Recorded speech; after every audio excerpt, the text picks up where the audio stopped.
साहेब, देशातील संशोधन आणि नवप्रकल्पांना प्रोत्साहन देण्यासाठी पंतप्रधान नरेंद्र मोदी यांनी 1,00,000 कोटींची घोषणा केलेली आहे. एकंदरीत यामध्ये एआयचा देखील समावेश आहे. असं आजच्या वृत्तपत्रामध्ये त्याची माहिती आलेली.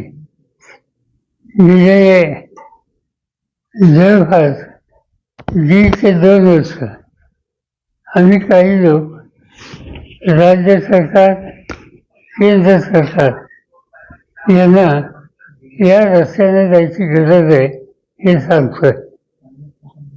एआयचा विषय जो आहे हे तंत्रज्ञान जगाने स्वीकारले.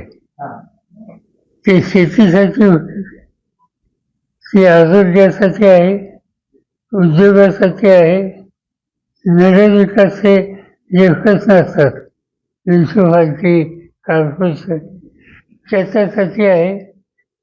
आणि ही उपयुक्तता लक्षात घेऊन केंद्र आणि राज्य सरकारने निकाल घेतले पाहिजेत हा आमचा आग्रह आहे.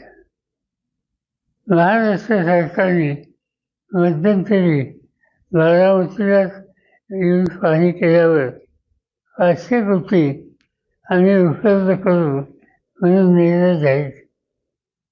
पण अजून माझ्यासोबत एक सुद्धा केस आली नाही की राज्य सरकारने या 500 कोटीतून कुणाला अर्थसहाय्य केलं.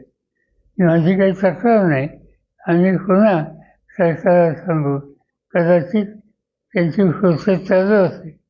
पण जर वेळीच निकाल घेतले नाही तर या नवीन तंत्रज्ञानात योग करणारी तरुण मुलं जी आहेत ती नावळत होतात आणि ती नावळत होऊन जातात कामा नाही. आज जे एआयच्या संबंधी केंद्र आणि राज्य सरकारने धोरणात्मक निर्णय जाहिरातीच्याद्वारे प्रसिद्ध केला आहे त्याचं मी स्वागत करतो. शेतकऱ्यांना पीक विमा योजनेतून 1 रुपया, 2 रुपये, 5 रुपये, 21 रुपये अशी रक्कम जमा झालेली आहे. एकंदरीत शेतकऱ्यांनी ज्यावेळेस कृषी मंत्री शिवराज चव्हाण यांच्याकडे घेतलेले असतात त्यांनी नाराजी दर्शवलेली आहे. चौकशीचा आदेश देखील दिलेला आहे. हे एक यंदाच्या वर्षी निसर्गाचा कोप, शेतीचं प्रचंड नुकसान झालं.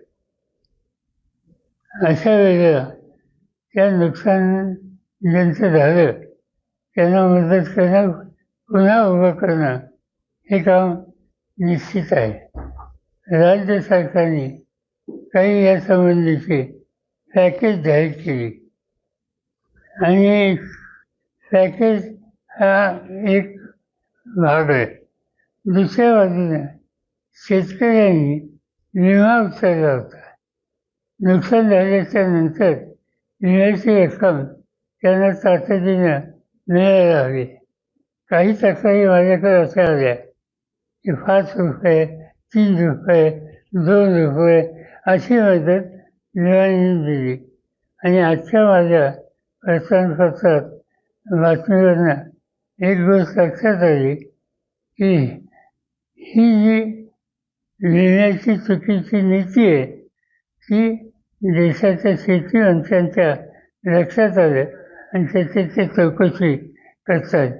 माझं म्हणणं एकच आहे, चौकशी करायची ते काही करा.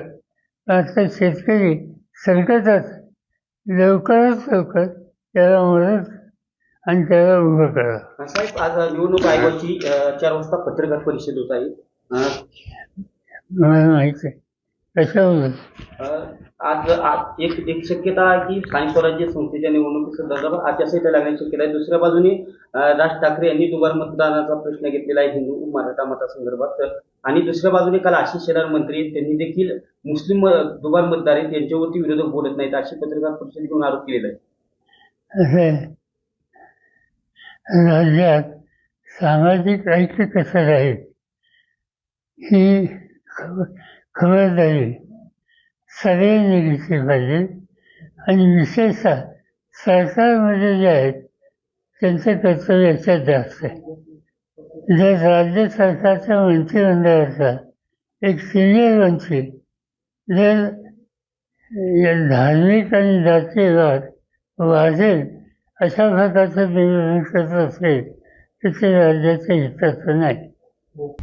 आता ईसकाळ.com आहे देशातील नंबर 1 ची मराठी न्यूज वेबसाईट.